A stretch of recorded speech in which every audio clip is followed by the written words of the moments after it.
das pérolas do meu dia e hoje o tema é: como você se sentiria se alguém mexesse nas suas coisas sem permissão?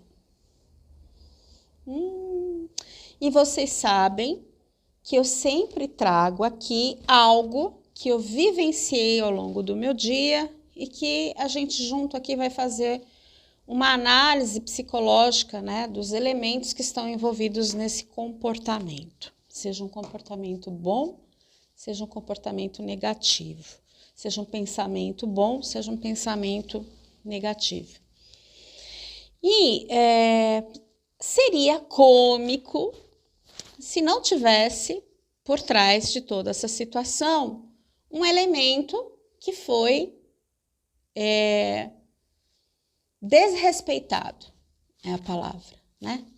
Seria cômico se não houvesse uma pessoa sendo ali desrespeitada e se sentindo injustiçada. Bom, muito bem, vamos lá. Um evento coletivo, vamos pensar em qualquer tipo de evento coletivo. Suponhamos que a sua família te convide para um café da manhã. Todo mundo, tio, avô, primo, enfim, amigos. E aí você, com restrição alimentar, para não ser deselegante e não ficar com o rótulo, né, de não participa das coisas, você faz o quê? Bom, deixa eu ver algo que eu posso comer e, ao mesmo tempo, dividir com os demais que estão nesse encontro. Você vai até a padaria, escolhe um pão com uma aparência maravilhosa, vê todos os ingredientes que tem ali se você pode comer. Você investe o seu tempo, investe o seu dinheiro neste lanche e vai para o evento. Quando chega no evento, você coloca o seu lanche ainda embalado sobre um móvel. Um móvel alto, para ninguém mexer. E você vai resolver outras questões com sua família. O primo que te chama para buscar alguma coisa, você sai daquele espaço. De repente, você escuta assim: olha, está na hora de tomar o café. Aí você vai até lá, tomar seu café. Eis que você entra e começa a procurar o seu pão, que estava sobre um armário alto, para ninguém mexer. Não estava na mesa. E aí você pergunta: mas eu tinha deixado o pão aqui, cadê o pão? E ninguém te responde.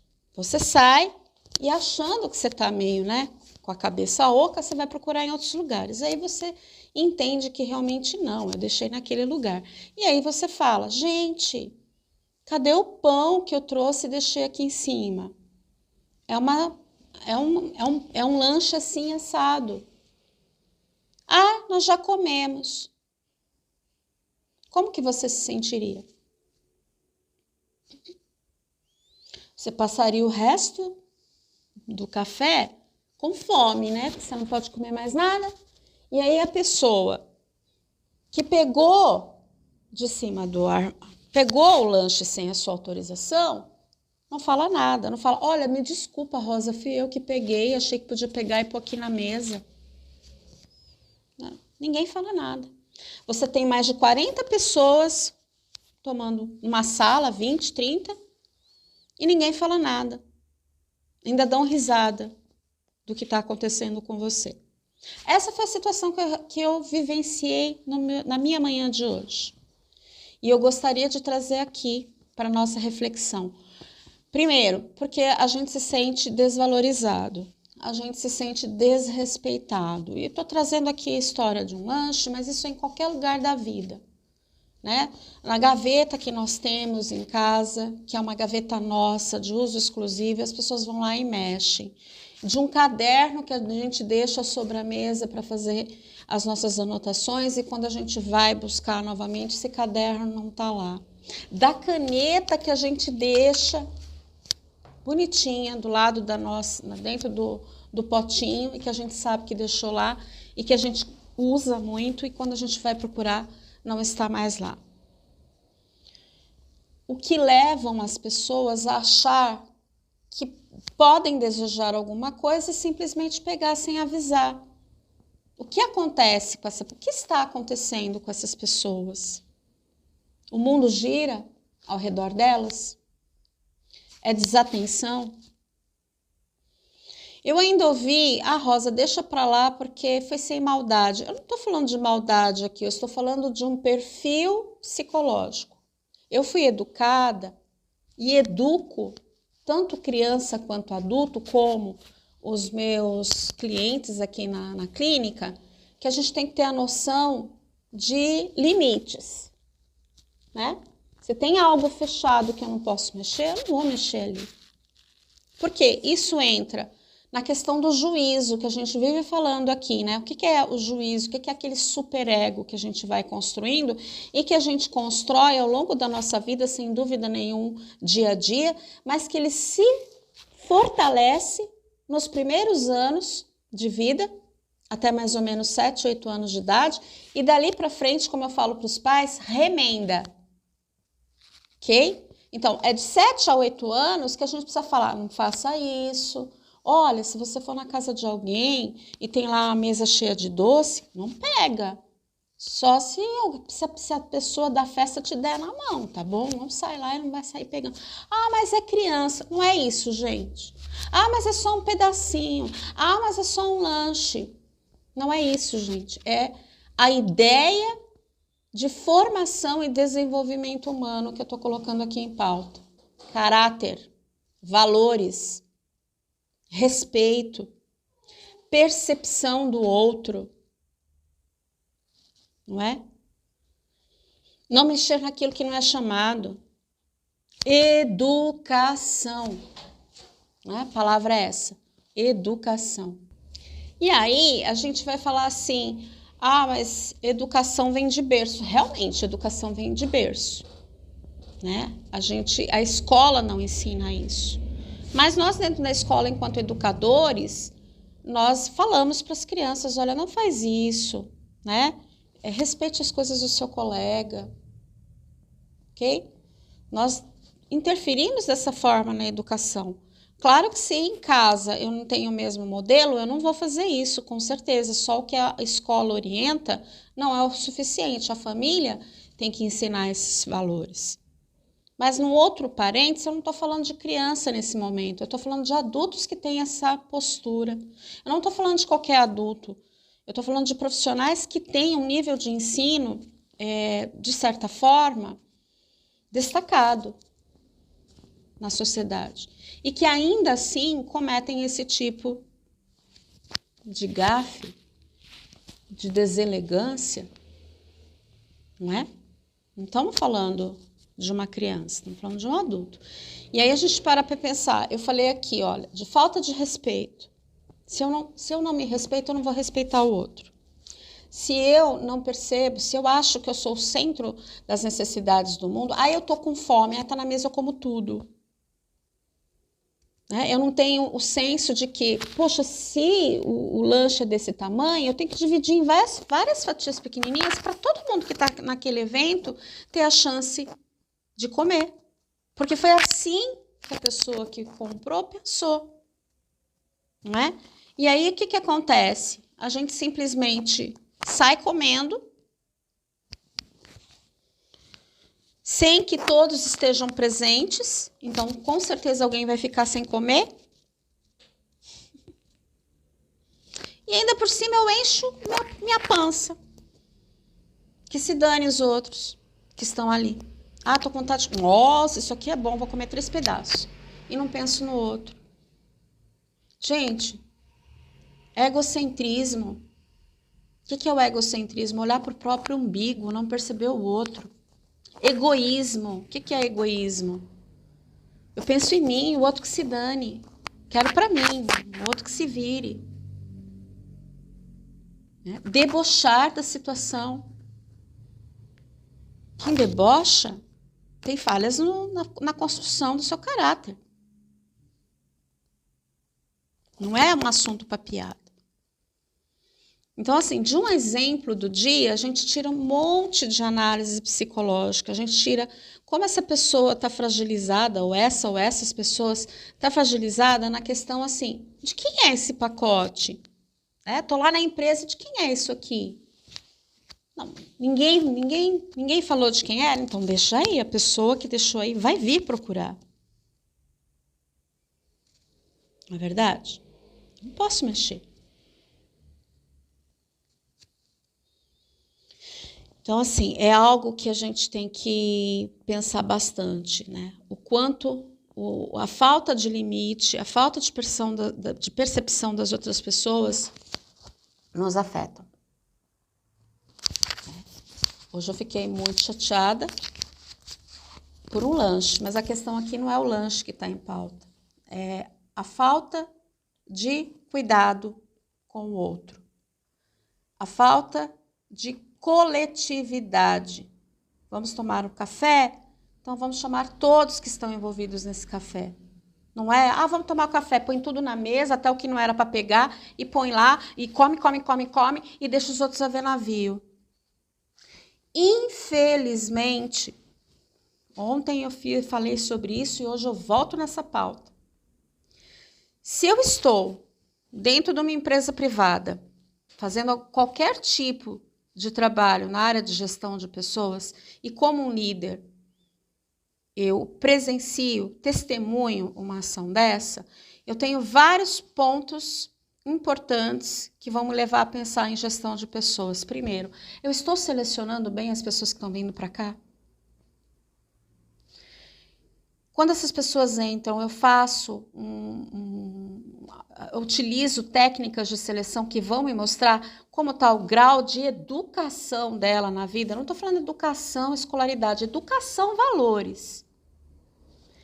Eu estou analisando como são as competências dela, competência técnica para estar trabalhando e competências sociais para estar se relacionando e trabalhando em grupo. Se eu não estou fazendo isso, de cara, eu vou começar a pensar assim, bom, tenho que resolver isso aqui lá, né, junto com o processo de RH, para que no próxima contratação eu já melhore isso. Comece a melhorar isso.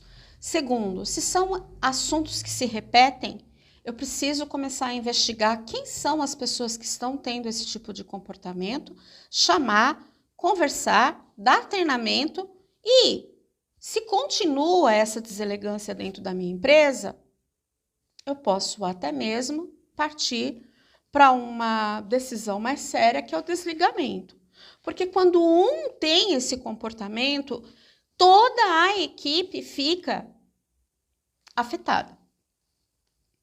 Mexe com o clima organizacional. Por exemplo, hoje eu falei, já é a terceira vez que eu vejo algumas situações nesse café aqui que não está dando certo.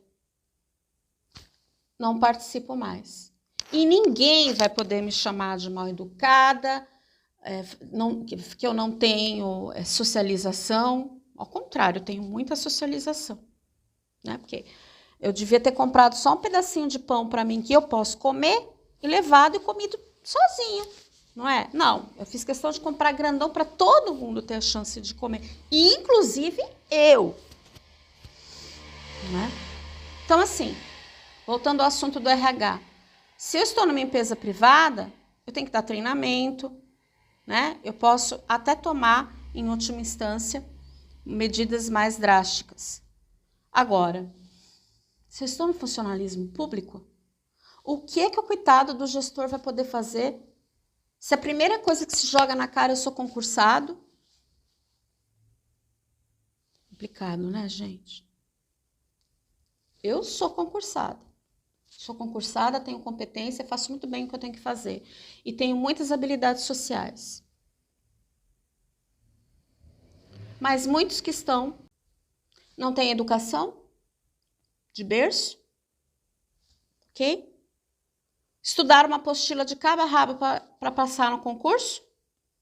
E quando adentram, tô nem aí com nada. O outro que faça, o outro que me traga, o outro que se vire. Então essa, gente, é algo assim que eu fico muito irritada com essas coisas. Vocês sabem, quando eu tô irritada, o rostinho aparenta, né? Ambiente de trabalho tem que ter coletividade. Quando falamos em coletividade, estamos falando de pessoas que têm inteligência emocional. Um dos pilares da inteligência emocional é o relacionamento interpessoal.